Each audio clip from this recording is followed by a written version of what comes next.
Welcome to Moments with Marianne. This is your host, Marianne Pestana, and we're here today with special guest Mara Glatzel, who's here to share with us her new book, Needy: How to Advocate for Your Needs and Claim Your Sovereignty. So welcome to the show, Mara Glatzel. Thank you so much for having me. I'm excited to be here. What a joy it is to have you here and to talk about your new book. What inspired you to even write this? Well, this has been the body of my work with my clients over the course of the last 5, maybe 8 years. And what I kept hearing from them, first, I was working with people individually. What I kept hearing from them was, we need to be having these conversations. You're the only person that I know who's talking about needs neutrally, nonetheless positively. And so I started putting them together in communities, and we did that work in a group format. And I am happy to say that unlike 8 years ago, we are talking more and more about needs now. But I want to facilitate more of that conversation because we are humans. We have needs, and yet so many of us are so afraid to be seen as needy. Yes, usually when you hear the word needy, that just gives a picture of someone that, is unable to have any kind of self-regulating control, or maybe they're just a little bit over the top. Yeah, it's true. And, I'd argue that the needs aren't the problem. And really, that picture of neediness that we all conjure happens more often when we try to pretend that we don't have needs. And we're humans. All of us have needs. That's an indisputable fact of living in a human body. But when we try to not have needs, when we try to suppress parts of ourselves or partition off parts of ourselves in order to belong or be in the relationships that we long for or the workplace that we've worked hard to get to, it comes out some way.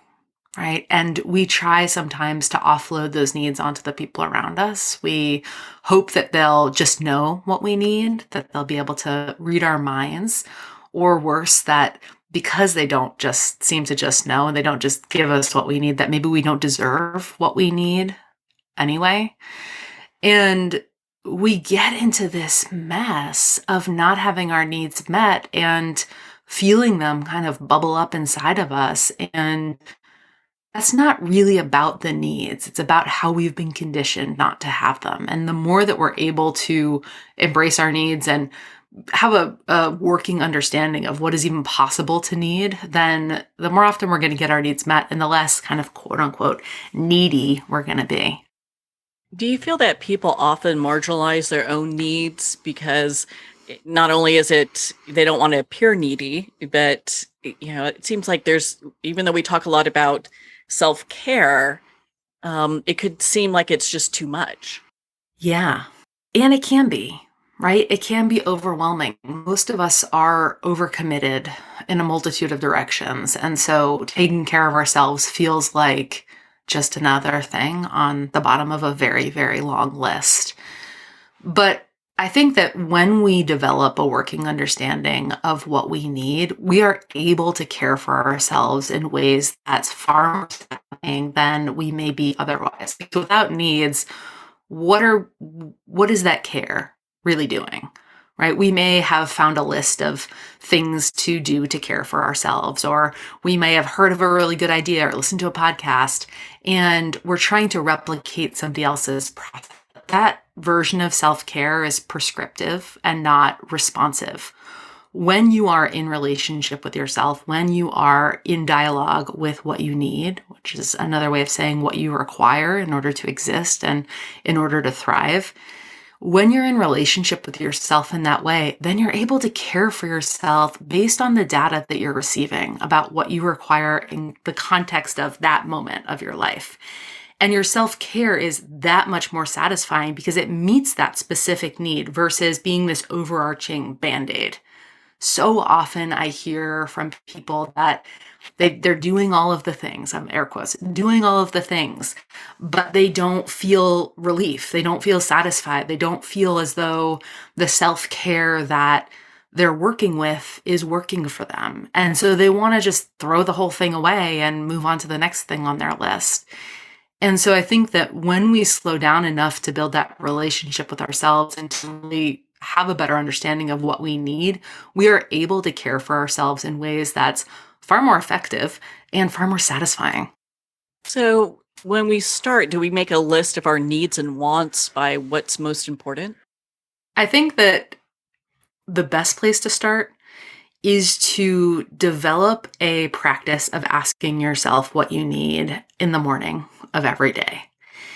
And part of what can be frustrating, I think, for people about needs is that we don't just need the same things all of the time.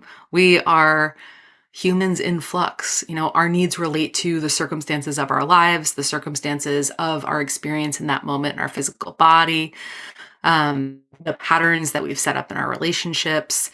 And so the most important piece is to have it be a conversation and to get into the practice of that. Because then we're able to focus in. Sure, over the course of time, you're going to notice there's trends. There are things that I need based on certain circumstances that arise in my life. Like right now, I have a lot on my plate. So I know what I need, generally speaking, when I have a lot on my plate. But having that practice of checking in with yourself and asking what you need and caring what the answer is essential to getting to the bottom of what it is that you might require. Most of us have pretty limited scopes when it comes to thinking about what we need.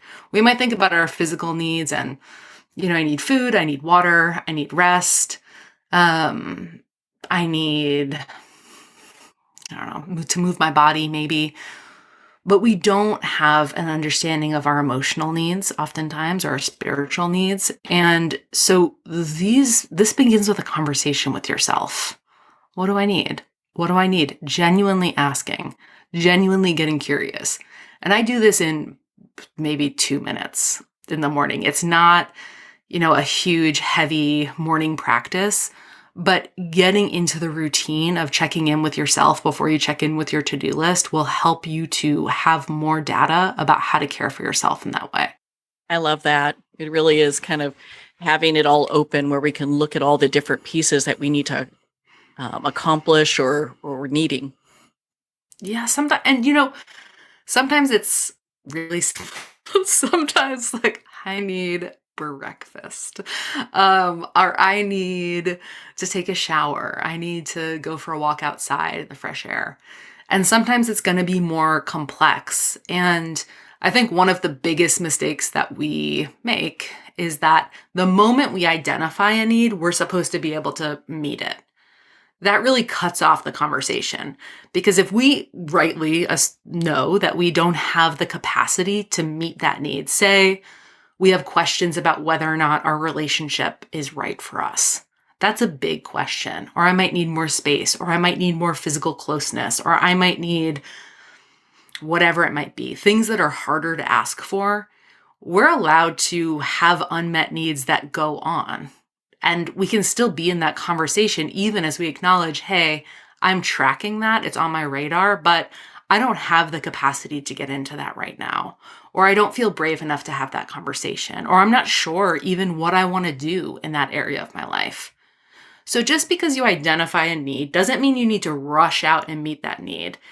And really acknowledging that opens up a lot of space too, because it gives us that permission to be curious and to have open-ended questions that we might be considering or thinking about for a period of time before we come to a decision or something that we want to ask for. And removing that pressure of the minute you identify something, you better get out and do it. Or what are you doing? You're wasting your time. You're wasting your energy. You're wasting your life. All of those messages that we get about taking our time. Sometimes we need that buffer to really figure out where we stand on an issue in our lives. In your book, you talk about taking radical responsibility for our needs. And you talk about it meaning centering ourselves with our mind, lives, and joy. So, what does that really mean? For me, it has meant no longer living on the periphery of my life. For a lot of my adolescence and early adulthood, I was doing what I believed other people wanted me to do, which is faulty logic on a lot of points because it's based on a lot of assumptions and also on my social conditioning and the way that I was raised and all of the messages that I got over the course of my early life about what it meant to be good and thereby what it meant to belong, what it meant to feel safe. But that looked like how it tangibly looked on a daily basis was putting other people's needs ahead of my own and believing that was right and good and taking on more, saying yes to more things than I could reasonably say yes to, being a point person for all things. I was kind of relentlessly responsible, but certainly not to myself. And really this overarching pattern of bringing myself to the point of burnout over and over and over again because of how many things I was taking on without any kind of consideration to my own needs or my own energetic capacity, my own requirements for doing the thing that I had committed to do. And I think so many of us are like this. We have more things on our list than one human could ever do in any given day. We say yes for reasons that are known and unknown to us, even when we want to say no. And we believe that it's supposed to be hard. We tell ourselves like, oh yeah, I'm struggling, but so is everybody. I'm muscling through, I'm pushing past myself, but so is everybody. I'm putting my needs on the back burner on end, but that's just what it means to be an adult. And centering yourself in your own life is really taking responsibility for the fact that you are the vessel for everything that you do. So, if you care about, I have 2 young children, a 3-year-old and a 6-year-old. If I care about their experience in relationship with me, if I care about what energy I'm bringing to my partnership, if I care about my work, my writing, if I care about all of the boards that I'm on or all of the committees that I serve on, if I care about those things, I have to care about myself because I'm the vessel for that work. If I tap out or am empty, then immediately everything that I'm working on, everything that I care about, everything that I may have formerly put ahead of my own needs becomes completely unsustainable because I'm the vessel for that work. And if I'm not in good working order, then I don't have anything to offer those things that I care about. And so I think it's a reorientation in this way of just how we understand our capacity for doing things, that it's finite, that there is a bottom to it, that if we want to bring that sustainability, that stabilization to how we are conducting ourselves, we have to take ourselves into consideration. We are rapidly burning out, and that is of service to no one. And it's not of service to ourselves either. So I think we need to really reinvent how we're thinking about caring for ourselves and not seeing it as this really nice thing that we do sometimes if we have the time or the money. And instead thinking about how when we care for ourselves, that is an act of service because it is making everything else in our lives as sustainable as possible. Now, is that part of the, like previous beliefs or beliefs a person has that kind of keeps them blocked from being able to reach this point of addressing their own needs? Yeah, I think needs are tender things because we all carry stories about not having our needs met, not having our needs matter.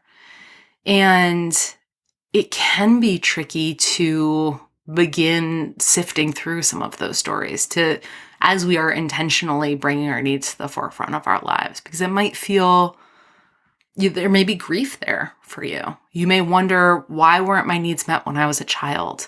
Why didn't anyone care what I needed? Or think about relationships where your needs weren't even a part of the conversation, or friendships that you had where people were happy to have you around when you were doing something for them, but not happy to have you around when you needed anything. And it can be tender to do this work, but it's necessary. And so I think that part of why I believe so much in having these public conversations about needs is that it gives voice to that tender part too. So many of us think, well, it's just me, right? It's just me. Everyone else in the world is getting their needs met. Everyone else in the world's partner cares about their needs. Everyone else in the world, has it easier than me for this, that, or the other reason. And so the more that we're able to talk about this, the more that we're able to realize, wow, okay, this is a struggle that a lot of people have, particularly a lot of people who are in caregiving positions. Parents, teachers, nurses, mental health care practitioners, professions where you are taught that your job is to be of service, and that the more that you can be of service, making yourself as small as possible is what it means to do a good job. And so the more that we can have these conversations and talk about what it means to be well and how that impacts our ability to do the job, and maybe we're doing a little bit less, but we're able to serve the people that we serve in better ways and for longer times. We have to be able to have those conversations, and having them publicly is such a balm for the parts of us that may worry or wonder if we're the only ones who are dealing with that. Now, in your book, you talk about self-acceptance. How does that play a part in all this? So I remember a long time ago that I really associated self-acceptance with stagnation, that I was reluctant to accept myself because I thought that the thing that was keeping me in working order, the thing that was, keeping me accountable and productive was beating myself up and kind of reminding myself daily of all of the ways that I wasn't meeting my own expectations or other people's expectations, and relating to myself in this cruel push-pull kind of way. And I thought, well, if I just accept myself, nothing's going to happen. I'm not going to get anything done. I don't know what will become of me, but it's certainly not going to be good. And we resist this self-acceptance, I think, because we hold on so tight to the belief that if we become better than we are, our lives will be different and our lives will be what we want them to be. And we hold that as the starting point for the work. It's like, once I work myself to a place of self-acceptance, it will be easier for me to be able to take care of my needs. So, the self-acceptance comes first, and then everything naturally follows. You're working really hard while you're simultaneously kind of resisting this idea of self-acceptance because you haven't gotten there yet where you've earned it. And earning it, of course, is a moving target. And so we're working, putting our care on the other side of that thing, and then the next thing. Because it's not about the thing itself, of course, it's a pattern of putting your care on the other side of whatever it is you're working on because you believe you have to earn it. Your own care, everyone else's care. And in Needy, I make the case for really turning that pattern on its head. And I talk about how radical self-responsibility informs responsive self-care. It helps us take care of ourselves. It builds self-trust. And with time, that self-trust blossoms into something like self-acceptance, maybe self-love. Self-love can feel like a stretch for some people, but I'm willing to put it on the table. And so instead of it being the thing that opens the door, we see it as I am building a relationship with myself, much the same way as I would build a relationship with somebody else, where I'm showing up, I'm doing what I said that I was going to do, I'm building that trust. And over time, those feelings of warmth and acceptance and love build naturally out of that sense of trust that's been built naturally out of those acts of care. And I will say that, the starting point for so much of the self-care conversation is do it because you love yourself. And I frankly don't care if you even like yourself. I don't think you need to like yourself to take care of yourself. I'm not so worried about whether or not we like ourselves or why we don't like ourselves. I mean, I can come up with so many very valid reasons why you might feel that way about yourself. But this book starts with taking care of yourself, whether or not you like yourself, whether or not you want to. Taking care of yourself because you are a human being in a human body. Human bodies require care, and that's a fact. We cannot run on empty. That's a fact. And yeah, so I think I was chasing that for such a long time myself, for that perfect kind of epiphany of, oh, now I accept myself and now I've earned my way to taking up more space in my own life, or somebody else has somehow pointed me back in the direction of my needs. And I'm laughing because, well, that moment's not coming. And so if that moment's not coming, what then, right? How can we rethink how we relate to ourselves? How can we earn our own trust? How can we grow those feelings of self-acceptance and self-love, even if we don't feel them right now? Well, that's, I think, the $1 million question right there, right? How do we grow self-love? And you're so right. I mean, so many of the times people just have a tough time getting to that. They might love everybody else, but loving themselves, I mean, that's a leap. Yeah, it is a leap. And I would encourage you, if you're listening to this, not to make that leap right away. Think about it like, how can I build this relationship with myself? So we talked about that daily check-in, and that's the beginning of the conversation. So if you think about this as if you were having a relationship with somebody else, you would, hopefully, expect that other person to ask you questions, care about the answers, maybe put their phone down while you're talking, pay attention to you, be curious about what you need, be invested in what you need, realize it's mutually beneficial when you get your needs met for that relationship, and show up consistently, follow through doing the things that they say that they're going to do. These are the stepping stones to building a healthy and loving relationship. The problem is, when it comes to building a relationship with ourselves, first of all, we assume that we have one. But just because you are with yourself and in your own body does not mean you have a relationship with yourself. And that relationship doesn't just come online whenever you need it. If you think about this, like, I don't call a friend for months, and then I only call that friend when I'm moving and I need somebody to help haul boxes, when I have a problem that I need an answer to, when I want something from that relationship. With time, that friend's going to stop picking up my call.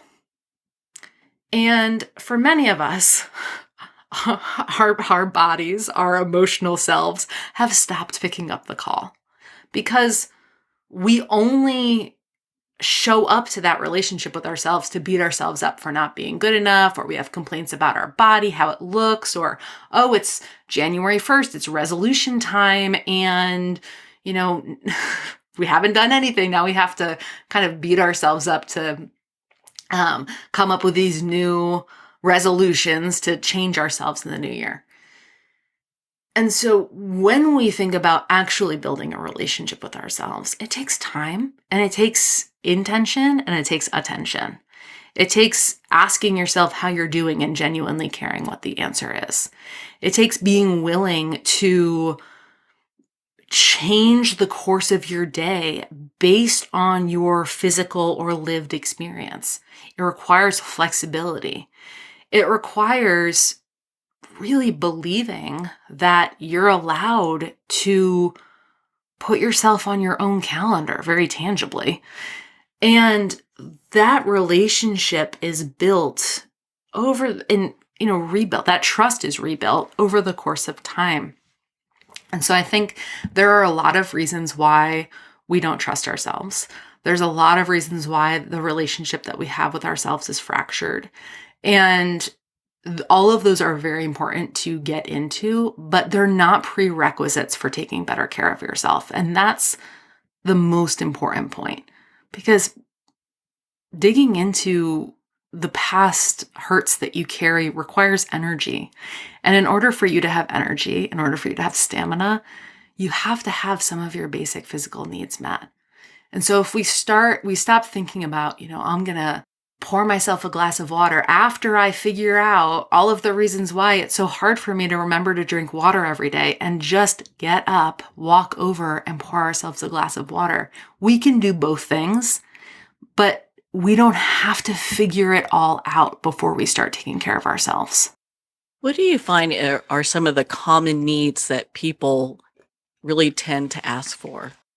I think that very commonly we are always looking for ways to feel safe, and through feeling as though we belong. So those are two big needs, safety and belonging.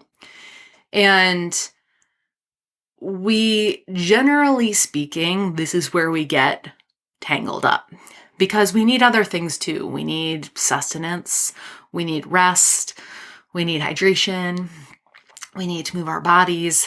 And so many people will say, I know that I need those things, but I'm just not doing it. And so while I think those needs are quick to come to mind, the needs that I'm most interested in are the root of the reasons why you're just not doing those things. And I think a lot of times that comes down to belonging and safety. So I push past myself, or I make myself small because I want to belong. In the workplace, that might mean taking on more work than you can reasonably do in any given day or any given week. It might mean saying yes to things that you don't want to say yes to, or pushing yourself past the point of burnout in order to be seen as doing a good job. So you want to belong in that workplace. You feel safe, of course, because that workplace offers you the financial ability to pay for your house, pay for food, pay for the things that you need. But the problem is that there's a lot of false assumptions that are baked in about what is required in order to belong. And if you walk it all the way back, you realize that when we're children, when we're babies, we need to belong to our families of origin to keep us safe. Absolutely, right? We need to be taken care of. And so belonging is essential. But as we grow up, we start to notice that we might be trying to belong to the people around us, to the communities around us, at the expense of belonging to ourselves. And it might feel safe, might feel like, if I can get into this relationship, or we could get married, or, I can reach this milestone, or I can get that promotion, that's going to be the thing that keeps me safe. But when we're bypassing meeting our own need for belonging, we are rooting that need through something external to us, which makes it, shaky at best. And so the more that we're able to really work on being in relationship with ourselves, work on belonging to ourselves, work on noticing where we might be diminishing or pushing past ourselves in order to earn favor, earn external validation, earn applause, the more that we can investigate those things, the stronger that self-belonging becomes. And that piece of knowing I have my own back and I'm not going to abandon myself no matter what is the closest thing to safety that I've found personally. And we come by these things honestly. I think that's a really crucial thing to keep in mind, is that we are doing the best that we can all of the time. And as we begin to rebuild our relationship with ourselves, we can make different choices. But wherever it is that you are right now, however you are trying to meet those needs for belonging and for safety, you came by that honestly. And you can enter into conversation with yourself at that point. Like, why am I so hesitant to ask for what I need in this relationship? Why am I so apt to take on more work than I'm reasonably able to do for this job? Why do I routinely trespass against my own boundaries within this friendship? Why am I so afraid to ask for what I want and need? What do I think is going to happen if I do? The more that we start asking those questions, the more that we are fostering that sense of self-belonging and really meeting that belonging need, really meeting that safety need. I'm very familiar with the feeling myself of being a people pleaser, being a recovering people pleaser, I'll say. I'm very familiar with the feeling of quote unquote belonging to a group of people and feeling so lonely because I know that those people don't really know me. They know the version of me that I have created for them based on what I assumed was expected. And so many of us are doing this and we are experiencing loneliness. We're experiencing the number of clients who I work with who are most afraid. The number one person that they're most afraid of asking for what they want and need is their partners because it feels so risky. It feels like, well, if this person rejects me or if this person, doesn't want to renegotiate these boundaries or doesn't want to show up and help me meet this need, then I don't think I'll be able to bear it. And so it's tender. And I recommend starting with a place in your life that feels the most comfortable. Like I said before, you don't have to do it all at once. You don't have to have the hardest conversations first. You can start in lower test ways, less risky ways that enable you to gain your confidence as you ask for what you want and need and build up to having some of those bigger conversations. Is there a core wound that most people tend to have that is kind of what gets us stuck on a track of not really trusting ourselves and being able to give ourselves what we need? Yes and no. I'm sure that there are variations to this, but the core wound that I experience myself is that I'm not good enough as I am. And that is one that I hear a lot from my clients and in having these conversations over the last 10 years. I'm not enough as I am. There's something wrong with me. If they really knew me, they wouldn't like or love me. That I somehow need to use myself to distract from this lack of enoughness that I am inside.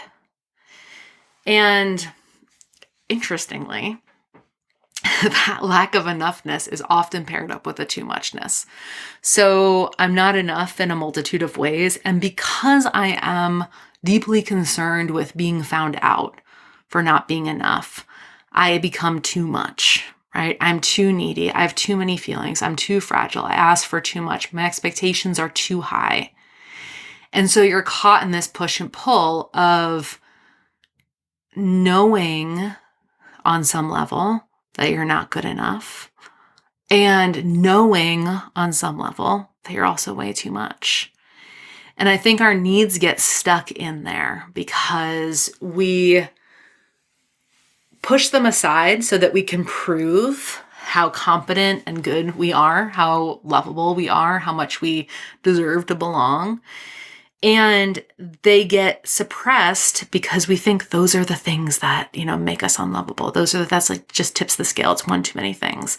And it all comes down to that core wound of I'm not enough as I am, that I should be somehow other, that other people are different than me, which I do want to call into question a little bit because I think when we are having these conversations with ourselves, we're provided a view of our own inner workings that is radically different than the viewpoint that we're provided for anybody else. Even people that we're with in real time, we are being presented with a curated version of them.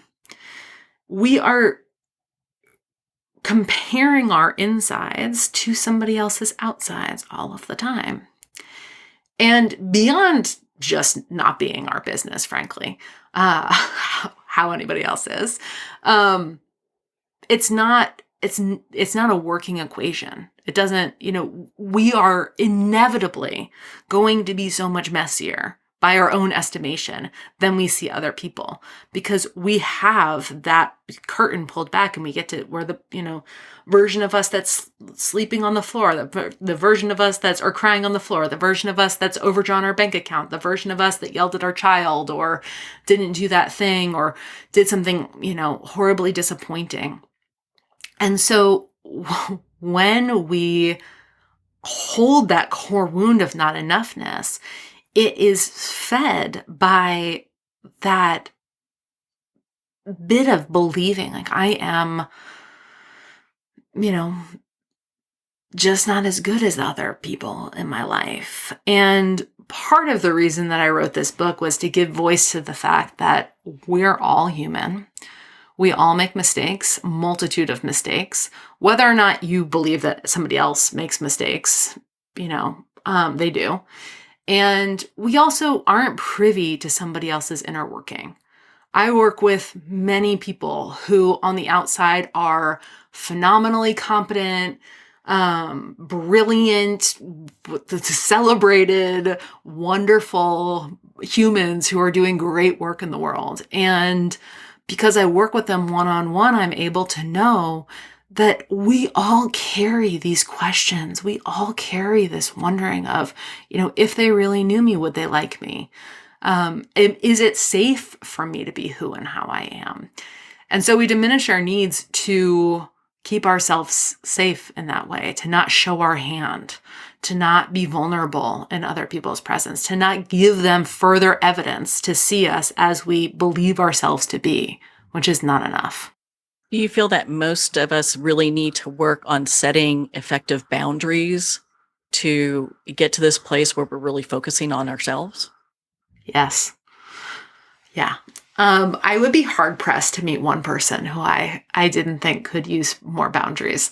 I think what is so often true is that we are overcommitted in so many ways. And part of that has to do with who we're making our plans for. So, we all have this ideal self that lives in our mind, and that ideal self is this perfect marriage of us on our very best day and our social conditioning. And that ideal self is able to do things that we're never quite able to do, but that's the person who we're making plans for. That's the person who sets the expectation or sets the tone. And so when we're saying yes, by and large, it's like, oh, I think I should be able to do all of these things. So I'm going to somehow just say yes and then will myself into being able to do it, which is a recipe for burnout.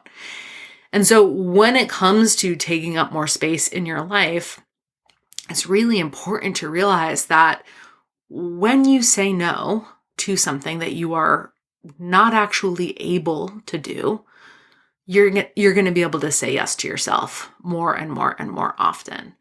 And does this mean that we don't all have commitments, that we may, you may not want to do everything that's on your list? Sure. I mean, we live in a world where we are accountable to multiple areas of our lives. And this doesn't mean that you're never going to do something that you don't want to do ever again. But getting curious about where you might be overcommitted, where you might be outside of your realm of responsibility, which means taking care of something that isn't yours, right? Belongs to somebody else. Doing for somebody else without being asked to do for somebody else. All of these kinds of places. Having a radical inventory, and there is an exercise for this in Needy because it's essential. And the exercise basically has you go through a series of prompts to determine what is mine and what is not mine. And that as a tool for the basis of setting these boundaries is essential, because you can begin to realize, where is the space that I could reclaim even a few minutes for myself out of my daily life? And beyond that, what have I said yes to that I really want to say no to? And how can I say no to those things so that I'm able to say yes to what I truly want to say yes to, right? When I ask people what they value, so often they'll tell me a multitude of things. Like I value getting outside and going for walks with my dog. I value spending family time with my kids. I value my creative pursuits.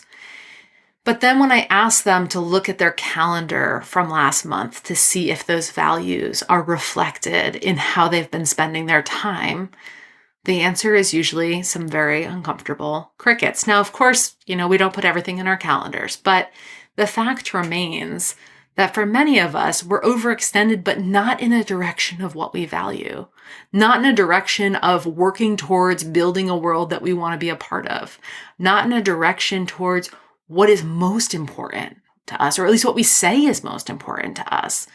And so when we begin to take stock of some of that, we might find, okay, this is a conversation that I need to have.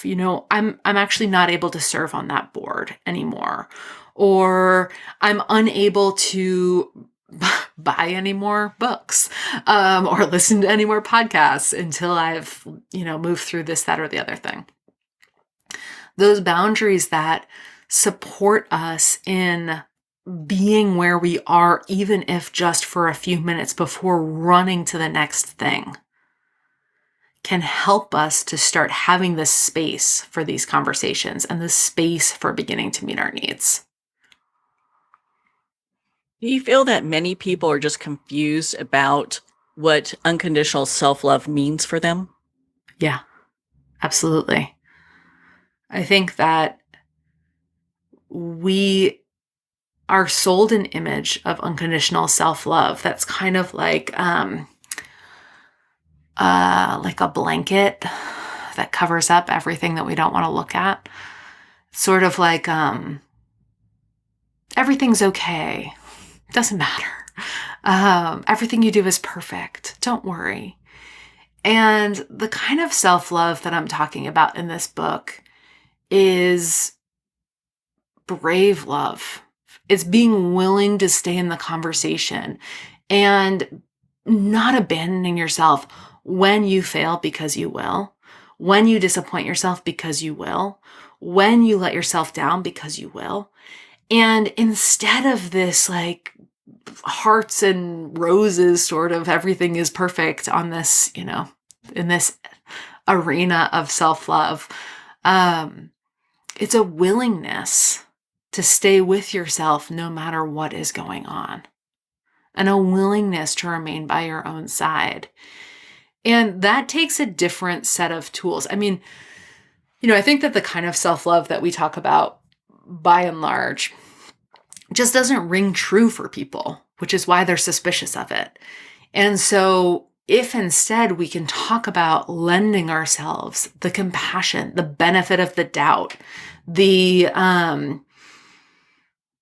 just even a minute of curiosity before we jump straight to judgment, that's the kind of self-love that I'm interested in. And it's relational. It's messy. It's not perfect. It's not always beautiful. Sometimes you're frustrated with yourself. Sometimes your heart's broken. Sometimes you put everything on the line for something you believed in and it failed. And you have to mine that experience for data and begin again. And it hurts. And so I don't think that this always feels good. But I'm less interested in that kind of beautiful image of unconditional self-love, and I'm more interested in a self-partnership. I'm more interested in, where do I abandon myself? Where have I learned to abandon myself? Where do I abandon myself most easily to kind of stave off rejection, or get to myself first before anyone has a chance to get a jab, or leave myself because I know I'm going to be left. All of these ways that we abandon ourselves when we get into sticky situations. What would it look like to remain by our own side, even when it's difficult? What might it look like to give ourselves the kind of love and the benefit of the doubt that we may be accustomed to giving other people, for example? And it's tender and it doesn't always feel good, But I have a lot of respect for people who are in the process of learning how to, Brene Brown calls it being in the arena. I have a lot of respect for people who are committed to staying in the arena with themselves, no matter what it is that's going on in their lives, no matter how many times they messed up that thing, how many times they failed, how many times they were disappointed, and just refusing to leave their own side through the process. Where do you feel people really get hung up or stuck when it comes to being able to just take care of their own needs? I think we overcomplicate it. I think that we carry beliefs that it needs to be a whole thing, or it needs to be perfect, or we need to be able to check off a laundry list of needs in order to have done good work. And I'm always curious about how can we do less and more often? How can we focus on what is truly doable for us on any given day? Knowing that some days we're going to have more capacity, some days we're going to have less. And so what are our non-negotiables? And how can we meet those with more consistency? And consistency can be really tricky because this can be another place where in your self-talk, you might have a tendency to break down self-trust by being really unkind to yourself when you're not perfectly, capital C, consistent. And so when I say consistency, I am not talking about doing that same thing at all costs because you're afraid not to. But instead, thinking about it in such a way that you are trying to care for yourself every single day because you require care and because it feels good, because it reinforces you, it restores you, and enables you to keep showing up in a way that's sustainable and also joyful. And so we have a tendency to make it mean a whole bunch of things. Like taking care of myself must be, this lengthy 72-point plan. And I wonder what our relationship with our needs would look like if we committed to, 1, checking in with ourselves in the morning, as I've said, and 2, asking, what one need can I doably meet today? Knowing that, that means some needs are going to go unmet. That's okay. Knowing that no amount of self-care in one day is able to universally pull you out of a state of burnout, right? It's the repetitive small actions on your own behalf. It's not sexy. I did not want this to be the answer myself. I will go right out and say it. I wanted the big fix because I thought I had the big problems. But what I've noticed and what I've seen with my clients is that what heals us and what reduces the amount of chronic stress that we carry, what gives us what we personally require in order to keep showing up for our lives, are these small daily actions of devoting to your own care in whatever way is doable based on the day that you have ahead. Now, do people typically have a real difficult time receiving? Because I guess if we're like people pleasers, we're so used to giving, receiving might be a hard thing, I would think. Absolutely. And it takes practice. It really does. Receiving's funny because I think we imagine that because it's nice to receive something, it should feel good. But as you've said, if you are orienting yourself in a way, in a people pleaser way, or orienting yourself towards taking care of others, you aren't used to having your needs met. And so it can take time. I so often hear from my clients that they asked for what they needed and then they immediately wanted to take it back. Or they were getting what they asked for and they're so uncomfortable that they wanted to walk it back and hide out. And it is uncomfortable at first. It does require practice.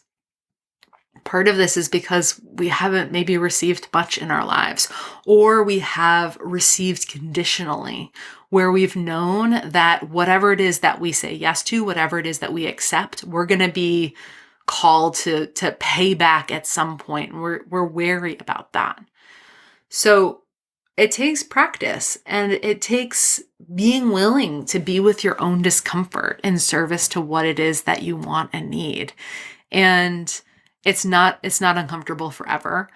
And I think this practice, I in my own mind and in my practice, I talk about this as sitting on your hands, where, I can remember for myself when I had a newborn, my oldest daughter was a newborn.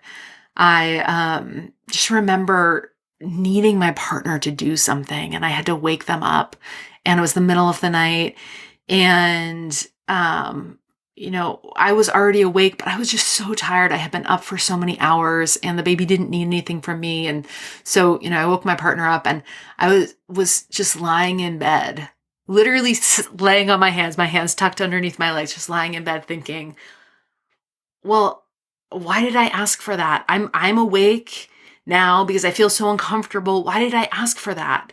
I could have just, but I couldn't.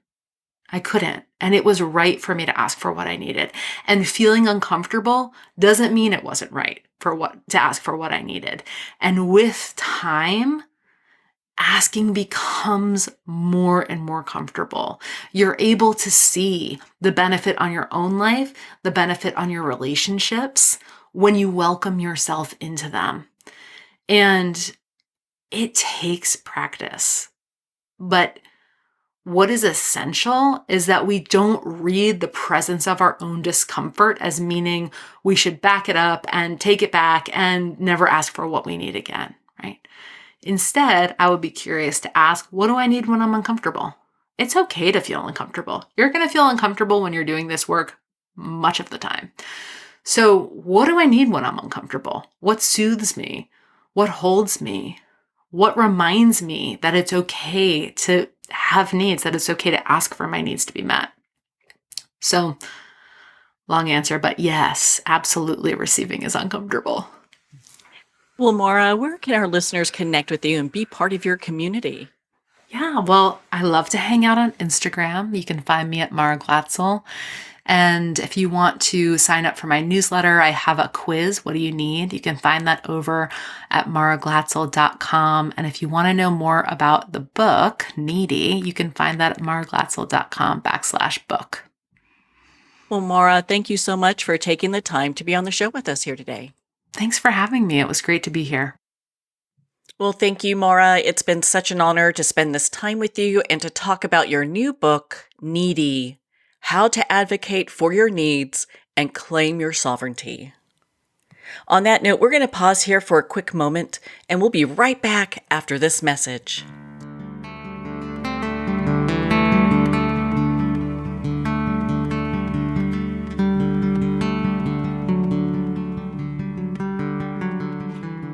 I'd like to thank Jason Eastwood at Guitarfulness for sharing his inspiring music and talent with us.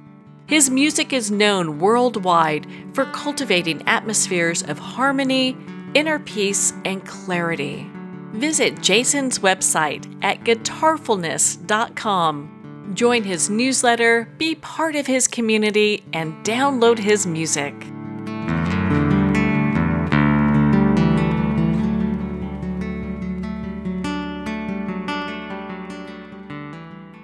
Well, we're at the end of our time today.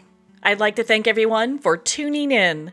You've been listening to Moments with Marianne, where we make every moment count.